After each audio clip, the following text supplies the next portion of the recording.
Hi, I'm Tina Hudson. Welcome to Thursday Talk with Tina, where we are walking through the book of James. Warren Wiersbe has classified the three types of faith we see in James chapter 2 as dead faith, demonic faith, and dynamic faith. Dead faith is faith without works. It's only talk, but there's no action that backs that up. Therefore, that person who claims to have faith actually has no relationship with Jesus at all. The second type was demonic faith. The demons believe and they shudder, but their lives are unchanged as a result of knowing who God is. The third faith is the dynamic faith. And last time we talked about if we'll just offer God a shovel-size amount of faith, that little mustard seed size faith, then God will take that and make something dynamic out of it. And God calls us many times not just to say that we believe Him, but to put that into action, to get in the driver's seat. He's still being in control, but being willing to go with God, to do the things that He's called us to do. At the end of chapter 2, James gives two examples out of the history of the nation of Israel that the readers would have been very familiar with. The first is Abraham, who was their patriarch leader. It says in verse 21 of James chapter 2, "Was not Abraham our father justified, just as if he had never sinned, made right with God by his works, when he offered Isaac his son on the altar?" God called Abraham to do a very hard thing, and yet Abraham followed through, not so that he could be saved, but because he had a relationship with God. He was willing to do the hard thing and to trust God in that.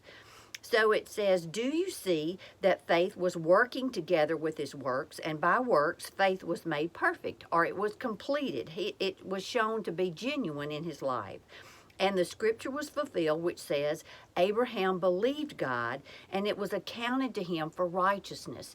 There's no way that we can be right with God apart from a relationship with Jesus. Jesus makes us right with God. And because Abraham believed God, that faith made him right before God.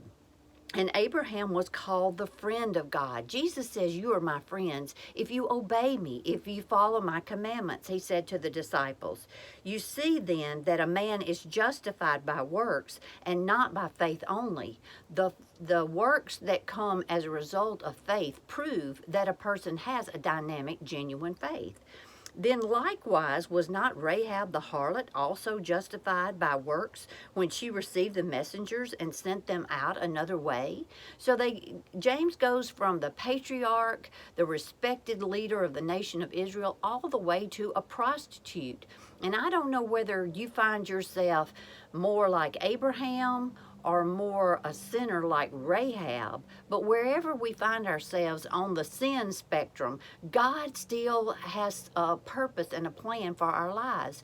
Rahab's faith was honored just as much as Abraham's, even though she had only heard about God, but she heard enough to know that he is who he says he is, and he was going to do what he says he would do.